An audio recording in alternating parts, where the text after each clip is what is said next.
অ্যাশেস ছাড়া কখনো দেখেছেন অস্ট্রেলিয়ার মেলবর্নে টেস্ট ম্যাচের প্রথম দিন পুরো প্যাকড আপ মেলবর্নে খেলা হচ্ছে টেস্ট ম্যাচ? কখনো দেখেননি। তার কারণ কখনো বক্সিং ডে টেস্ট মেলবর্নের মাঠে ইংল্যান্ড ভার্সেস অস্ট্রেলিয়া ছাড়া এত লোক হয় না। এবার হয়তো ভাবছেন কেন এই কথাটি বলছি। তার কারণ এই বছর বক্সিং ডেতে India versus Australia 4th test match হবে মেলবর্নের মাঠে, এবং সেইখানে যত পাবলিক টিকিট ছাড়া হয়েছিল টোটাল সোল্ড আউট।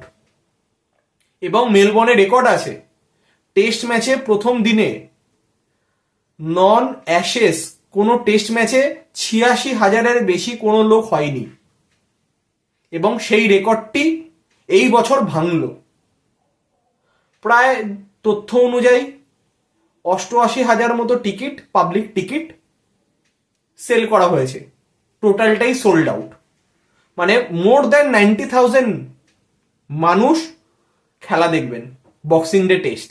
এবার হয়তো অনেকে জানেন না বক্সিং ডে ক্রিসমাসের পরের দিনটাই হচ্ছে বক্সিং ডে, অর্থাৎ 26 ডিসেম্বর।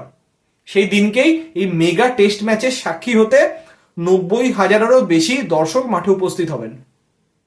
তো আমরা প্যাকড আপ মেলবর্নে দেখেছিলাম 2022-এ ইন্ডিয়া ভার্সেস পাকিস্তান টি20 ওয়ার্ল্ড কাপ ম্যাচ, এবং 2024-এ এসে আমরা দেখতে পাবো India versus Australia 4th test match. কারণ আমি বহু দিন বলে আসছি 2024-এর অন্যতম সেরা টেস্ট সিরিজ হচ্ছে ইন্ডিয়া ভার্সেস অস্ট্রেলিয়া। তার কারণ হচ্ছে এটা অস্ট্রেলিয়ার মাঠে। এবার অনেকে বলবেন যে 2023-এ তো অস্ট্রেলিয়া তো ইন্ডিয়াতে খেলতে এসেছিল, কিন্তু সেইটা অতটা বড় নয়। কারণ আপনি লাস্ট 3বার বিচার করুন, ইন্ডিয়া অস্ট্রেলিয়াতে গেছে আর অস্ট্রেলিয়া ইন্ডিয়াতে এসছে। অস্ট্রেলিয়া যতবার ইন্ডিয়াতে এসছে লাস্ট 3বার কোনো পারফরমেন্সই তারা দিতে পারেনি। 2014 বলুন, 2017 বলুন, 2023 বলুন, কিন্তু লাস্ট 3বার টিম ইন্ডিয়া যখন অস্ট্রেলিয়া গেছে, 2018 প্রথমবারের জন্য অস্ট্রেলিয়াকে তাদের ঘরের মাঠে হারিয়ে এসছে, 2021 ঐতিহাসিক কামব্যাক করে অস্ট্রেলিয়াকে হারিয়েছে, এবং 2024 পার্থের মাঠে অস্ট্রেলিয়াকে হারিয়েছে, যদিও অ্যাডিলেডে হেরে গেছে।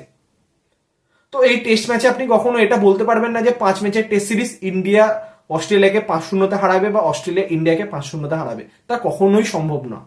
একটা হাড্ডাহাড্ডি টক্কর আমরা দেখে এসছি। প্রথম টেস্ট ম্যাচে ইন্ডিয়া ডমিনেট করেছে, সেকেন্ড টেস্ট ম্যাচে অস্ট্রেলিয়া ডমিনেট করেছে, এবং এই ব্যাটেলটা গোটা টেস্ট সিরিজ জুড়েই চলতে থাকবে। তো এই টেস্ট সিরিজের এতটাই ক্রেজ, যার কারণে অলরেডি এখনো কিন্তু প্রায় 2 সপ্তাহ মতো বাকি। 2 সপ্তাহ আগেই মেলবর্নে প্রথম দিনের সমস্ত টিকিট সোল্ড আউট।